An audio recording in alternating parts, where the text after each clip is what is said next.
Alors, dans cette vidéo, je vais te parler de la charge mentale, de la charge parentale, ce que c'est. Peut-être que tu en as déjà entendu parler, mais tu ne sais pas exactement ce que c'est. Alors, dans cette courte vidéo, je vais te parler de la charge mentale. Est-ce qu'il t'est déjà arrivé, ou peut-être tu connais cette situation, ou peut-être d'autres personnes, de vouloir tout gérer? La charge mentale, c'est voilà. Je veux tout gérer, je veux tout organiser, je veux tout faire, je veux que tout soit bien, je veux organiser que ce soit la vie scolaire, la vie administrative de la maison, la gestion du couple, la gestion des finances, la gestion du ménage, la gestion de la maison, en fait tout ça. C'est-à-dire que la charge mentale, c'est le fait de vouloir tout gérer, de pouvoir tout faire. Est-ce que tu connais cette situation ou peut-être que tu connais une autre personne qui a déjà subi cette situation et qui est devenue même jusqu'au burn-out, parce que ça peut arriver, cette charge mentale-là. Alors, je me présente, je m'appelle Patricia Touré et sur ma chaîne, je parle de la femme, je parle du couple, de l'investissement immobilier et de l'entrepreneuriat. Donc, n'hésite pas à t'abonner et à partager cette vidéo. Alors, comme je te le disais, la charge mentale, c'est le fait de vouloir tout gérer. Est-ce que j'ai pris les rendez-vous pour mes enfants? Est-ce que j'ai géré l'école? Est-ce que j'ai géré les activités extrascolaires, le sport, les sorties et tout ça? En fait, c'est dans notre société, on a l'impression qu'il faut tout gérer, il faut tout faire ou quoi que ce soit. Je vais revenir un peu sur l'histoire. À l'époque, il y a une cinquantaine, soixantaine d'années, nos parents, nos mamans surtout, ne travaillaient pas, pour beaucoup d'entre elles en tout cas, et restaient à la maison. Donc en fait, les rôles étaient plus ou moins définis. L'homme allait travailler, c'est lui qui ramenait l'argent à la maison et qui nourrissait sa famille, et la femme, en échange, en guillemets, s'occupait de l'éducation des enfants, s'occupait de la maison, de la gestion, la gestion du foyer, de la santé des enfants et de tout ce qui s'ensuit. Donc en fait, les rôles étaient plus ou moins répartis. Mais avec le travail des femmes, les femmes sont de plus en plus indépendantes financièrement et elles travaillent au même pied d'égalité que les hommes, c'est-à-dire que si c'est 8 heures par jour, la femme elle va travailler 8 heures par jour. Et en plus de cela, la femme doit encore s'occuper de sa famille, ce qui fait un deuxième boulot en fait. Et l'homme est resté toujours sur son chasse gardée où je fais un emploi, je ramène l'argent à la maison et quand je rentre à la maison, je mets les pieds sur la table et je ne fais rien. Pour beaucoup en tout cas, je ne fais rien ou alors je fais juste un minimum. Alors que la femme, en plus de son activité professionnelle à l'extérieur, quand elle rentre à la maison, c'est sa deuxième journée de travail qui commence. Et c'est vrai que pendant très longtemps, cette deuxième journée-là n'était pas considérée comme un travail en fait. C'était juste normal parce que c'est comme ça et que ça devait se faire. C'est-à-dire que les 8 heures qu'elle fait à l'extérieur, elle en fait facilement entre 6 et 8 heures par jour à la maison.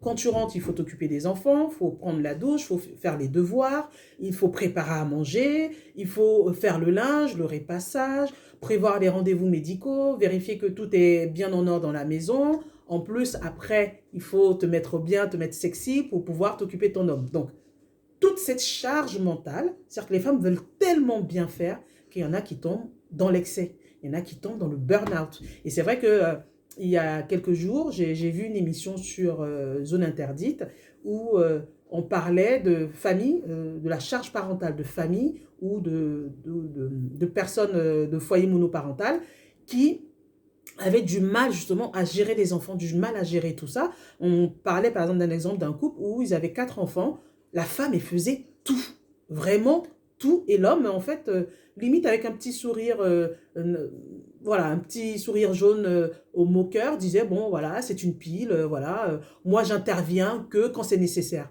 Mais en fait, à quel moment c'est nécessaire? À quel moment il faut demander à son conjoint d'intervenir? À quel moment il faut dire à l'homme, bah, il faut que tu participes comme moi, il faut que tu fasses les choses comme moi? Et c'est vrai que moi, j'ai eu aussi bon, j'ai pas eu de burn-out ou quoi que ce soit, mais c'est vrai que quand les enfants étaient petits, c'est moi qui faisais tout à la maison. C'est vrai que s'était reparti les charges comme ça. Mon mari travaillait énormément, c'est-à-dire qu'on avait choisi aussi. Mon mari travaillait beaucoup, ce qui faisait que moi, je m'occupais, il faisait 2 boulots. Donc, ce qui faisait que moi, je m'occupais de la maison, des enfants, des activités sportives. Quand le dernier était encore petit, je prenais le petit, j'allais accompagner les enfants au tennis, 1 heure, le temps de revenir à la maison, de faire la douche du petit et de retourner aller les chercher. En fait, je faisais que ça. 3, 4 fois dans la semaine, je faisais des courses juste sportives, les courses et tout ça. Même moi, ça m'est déjà arrivé que ma mère elle me dise, mais Patricia, il faut que tu t'arrêtes un moment. Je dis oui, mais si je ne m'arrête pas, enfin, on n'est pas comme au bled, quoi. J'ai pas de bonne avec moi. J'ai pas de servante avec moi. Donc, je suis obligée de le faire. Et même si je suis fatiguée, je n'ai pas le choix. Et c'est vrai qu'au fur et à mesure que mon mari a eu une activité normale, on va dire, les choses se sont atténuées. Et c'est vrai que en même temps aussi, les enfants ont grandi et ça m'a permis d'avoir quand même de souffler un peu. Mais c'est vrai qu'après, j'ai mis d'autres organisations qui m'ont permis, moi, d'avoir du temps pour moi et de ne pas tomber dans cette dépression, dans cette pression-là. Et ce qu'on oublie aussi souvent, c'est que la société nous conditionne dans ce rôle-là. Il faut que tout soit parfait. Tu as le temps de lire une histoire à tes enfants le soir. Tu as le temps d'aller te balader avec eux. Il faut toujours dire oui aux enfants. Il faut toujours faire... En fait, ça, c'est des choses qu'on voit dans les films. C'est des choses qu'on voit dans les séries. Mais dans la réalité, c'est pas ça. Dans la réalité, être une maman, ce n'est pas ça. Dans la réalité, cette charge mentale, les femmes le prennent parce que la société les conditionne comme ça. Parce qu'on dit que c'est l'homme qui ramène l'argent à la maison, alors que la femme ramène l'argent à la maison. Et en plus de ça, la femme, elle a cette capacité physique et psychique à tenir sur la durée. Et bon, en même temps, c'est éprouvé que les femmes sont plus fortes psychologiquement que les hommes. Donc, je comprends pourquoi, en général, cette charge mentale-là, c'est plus les femmes qui la ressentent et qui la vivent, et qui la subissent dans un couple, et aussi beaucoup les femmes célibataires avec enfants. Donc, ça touche vraiment en grande majorité les femmes parce que les hommes ne se sentent pas forcément concernés en disant je pense qu'il y a des hommes qui prennent vraiment leur part de charge parentale, mais il y en a d'autres qui ne la prennent pas. C'est-à-dire qu'on a déjà vu des témoignages de personnes qui disent ah, mais si elle ne me demande pas, c'est qu'elle n'a pas besoin d'aide. Non, en fait, je n'ai pas besoin de te demander. Tu sais qu'il faut nettoyer la maison, qu'il faut faire le linge, qu'il faut s'occuper des enfants ou quoi que ce soit. Je n'ai pas besoin de te le demander. C'est ta maison, c'est ton foyer, ce sont tes enfants. À toi de prendre l'initiative. Je ne peux pas toujours être derrière toi comme une maman pour te dire il faut faire ci, il faut faire ça. Et c'est vrai qu'on a beaucoup infantilisé les hommes parce qu'on leur dit il faut faire les choses. Logiquement, on est censé leur laisser leur propre responsabilité. Mais ce qu'on remarque, c'est que les hommes, pour eux, dans leur logique, il faut demander. Alors que je ne suis pas censée demander. Si tu vois que la cuisine est dans tous ses sens, à toi de prendre l'initiative d'aller la nettoyer. Et c'est pas parce que je suis là que je suis obligée de le faire, en fait. C'est-à-dire qu'il y a vraiment une éducation aussi, je pense, des hommes à faire. C'est-à-dire que moi, par exemple, j'ai que des garçons et je les implique vraiment dans ce que je fais, que ce soit dans la cuisson, enfin dans la cuisine, dans le ménage. Je les implique parce que déjà, ils sont grands et parce que déjà, je n'ai pas que ça à faire. En fait, je ne suis pas une Conchita. Donc, je les implique vraiment dans ce que je fais pour que demain, ce soit des adultes beaucoup plus responsables, des hommes beaucoup plus responsables.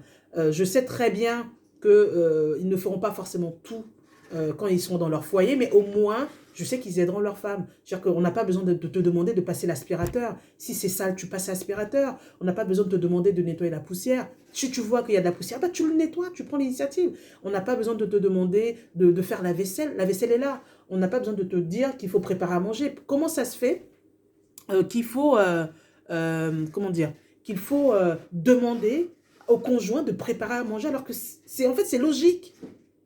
Ça ne viendrait pas à l'idée d'une femme de rentrer à la maison et de s'asseoir et de mettre les pieds sur la table. Non. La majorité des femmes, quand elles rentrent, c'est leur deuxième journée qui commence. Aussitôt, je commence à organiser ma soirée pour savoir qu'est-ce que je vais préparer, la douche des enfants, les devoirs des enfants, est-ce qu'ils ont préparé leurs affaires pour le lendemain pour l'école. Donc, naturellement, ça arrive ça dans la tête des femmes. Les hommes, non. Moi, ça m'est déjà arrivé de discuter avec mon mari par rapport à ça parce que à l'époque, pour lui, la deuxième activité que je faisais, c'est-à-dire m'occuper des enfants de la maison, pour lui, ce n'était pas une activité. Pour lui, ce n'était pas un travail. Il a fallu lui montrer à chaque fois, je dis, mais discuter avec lui à chaque fois pour lui faire comprendre que c'est vraiment un vrai travail, c'est une vraie occupation, parce que si je ne le fais pas, il n'y a personne qui le fait. Ah, ça, c'est clair et net. Si je ne le fais pas, il n'y a personne qui le fait. Donc, c'est vraiment une activité à part entière. Et je pense qu'il faut vraiment qu'on éduque nos enfants. Il faut qu'on éduque nos enfants, que ce soit garçons ou filles. Les filles, à leur dire de prendre leur place, leur juste place, de ne pas en faire trop. Parce que moi, j'estime que dans notre société, on demande beaucoup à la femme de ne pas en faire trop, de faire juste ce qu'il faut. Et aux hommes, de prendre part à leurs responsabilités. Nous travaillons tous les deux. Nous avons les 10 doigts, on peut préparer, si tu te sens plus à l'aise dans la cuisine, tu fais la cuisine, si tu te sens plus à l'aise sur le ménage, tu fais le ménage. Mais il faut répartir les tâches de sorte que chacun puisse être épanoui. C'est ça, parce que c'est pas logique aujourd'hui, ça ne peut pas durer comme ça un couple où la femme ne fait que ça. Elle va travailler, elle rentre, et elle fait que ça, elle n'a jamais le temps pour elle.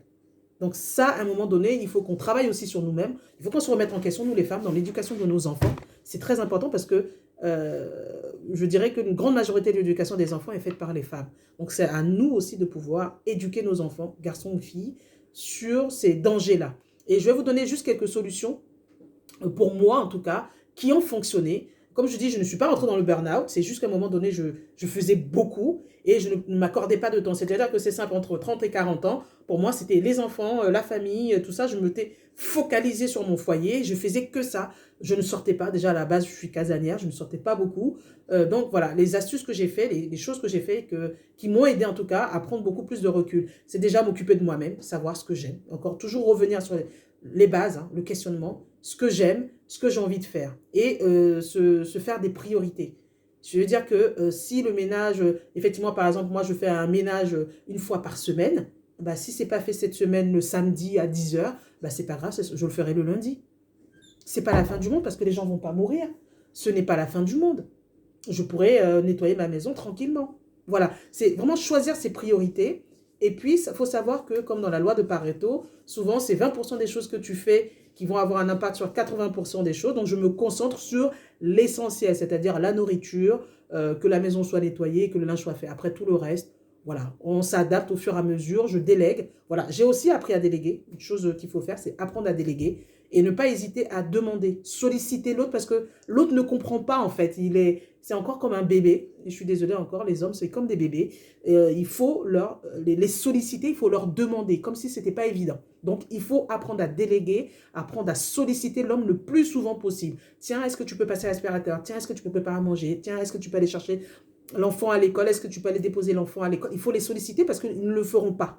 Ce n'est pas inné, ce n'est pas intuitif chez eux. Chez une femme, c'est intuitif, mais chez un homme, non. Donc, c'est vraiment une éducation à faire. Et quand je dis déléguer, c'est-à-dire que quand les enfants commencent à grandir, il faut leur apprendre à ranger leurs propres jouets, il faut leur apprendre à s'impliquer dans la maison. Moi, mes enfants, chacun a un jour pour cuisiner.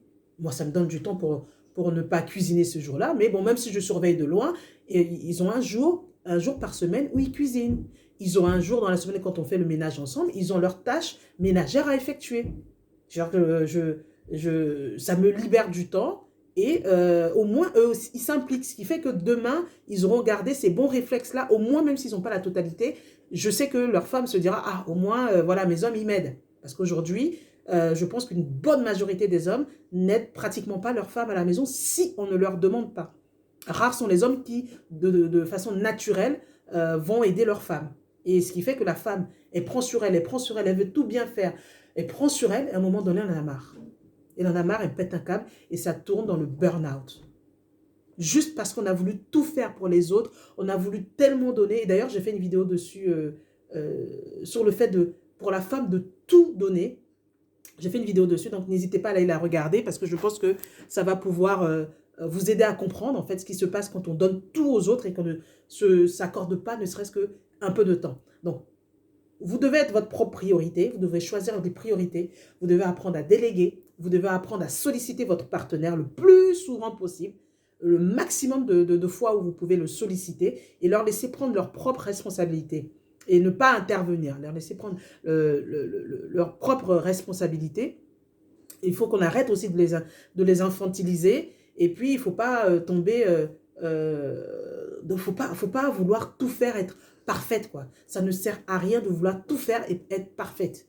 La perfection n'existe pas. Tu fais ce que tu peux. À un moment donné, moi, ça m'est déjà arrivé que la maison soit désordonnée, alors qu'avant, j'étais toujours en train de faire les trucs, que la maison soit désordonnée. Et le samedi après-midi, je suis dans mon fauteuil et je me dis, tiens, j'ai envie de regarder la télévision. Bon, je regarde moins la télévision maintenant, mais ça m'est déjà arrivé de me dire, tiens, je me regarde un bon film, même si la maison est désordonnée, ce n'est pas mon problème. Puisque ça ne dérange pas l'autre, ça ne dérange pas les autres, bon, pourquoi moi, ça va me déranger? Et c'est vrai que ça a été difficile à comprendre cela, à faire cette démarche, parce que j'étais toujours, oui, il faut faire ci, il faut faire le ménage. Non, au final, tu te bouffes du temps, tu te bouffes toi-même, tu te bouffes de l'énergie pour un travail ingrat. Au final, c'est un travail ingrat. Oui, il y en a qui vont vous dire, oui, j'aime bien quand la maison est rangée, qu'elle est nickel, qu'elle est propre. Oui, mais au sacrifice de quoi? C'est-à-dire que quand mes enfants vont quitter le foyer, Enfin, ma vie, va se résumer au ménage, à ranger la maison. Mais le jour où ils partent, je fais quoi? Je m'arrête de vivre parce que je ne peux plus rien faire, parce qu'ils ne sont pas là pour salir, ils ne sont pas là pour déranger ou quoi que ce soit. J'ai ma vie de femme, j'ai ma vie à explorer. Moi, quelquefois, effectivement, j'ai cette chance-là. Quand je vois que je suis un peu fatiguée, j'ai envie de changer d'air, je prends l'avion, je pars à Abidjan. J'ai cette possibilité-là, donc je le fais. Ou bien, ça m'arrive des fois de sortir avec des copines, de faire une soirée ou de passer une après-midi. Ou alors, des fois, il y a des moments que où je m'accorde à moi-même. Je vais dans un hammam, je profite, on me fait un massage, je prends du temps pour moi, je coupe court. Il faut savoir se donner du temps parce que tu es ta priorité.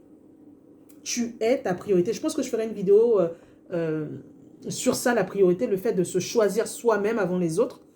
Ça pourra choquer certaines personnes, mais en tout cas, n'hésitez pas à la regarder, cette vidéo-là, je la ferai. Mais c'est important de se choisir.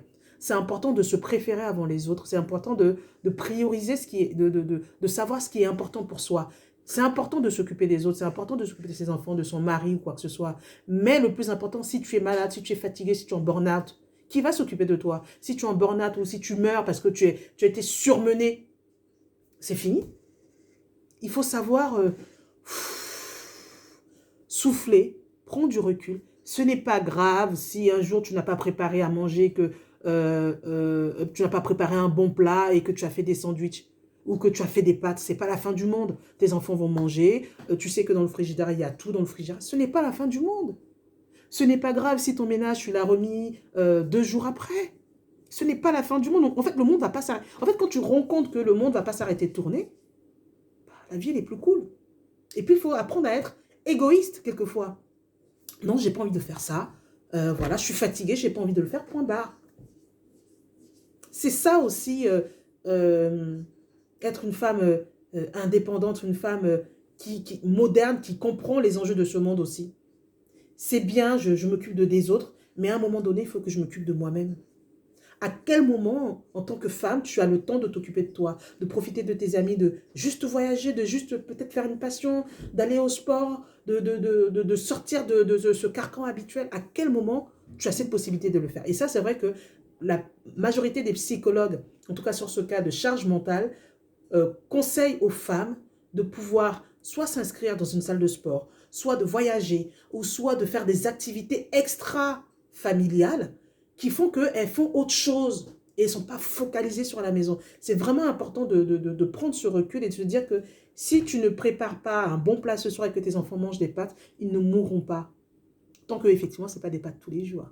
Mais ils ne mourront pas. Donc, c'est vraiment important de réaliser cela. En tout cas, j'espère que cette vidéo t'aura apporté des pistes pour pouvoir sortir de cette charge mentale-là. C'est vraiment, il faut beaucoup discuter avec son conjoint. Il faut beaucoup communiquer avec lui dire effectivement comment tu souffres, toi, dans le fait d'avoir toujours cette charge mentale, toujours toi qui dois penser à tout, qui dois planifier tout. Ça te bouffe de l'esprit, en fait. Ça te bouffe de l'énergie. Donc, vraiment, beaucoup communiquer, prendre du temps pour soi, être égoïste, faire les choses pour soi et prioriser.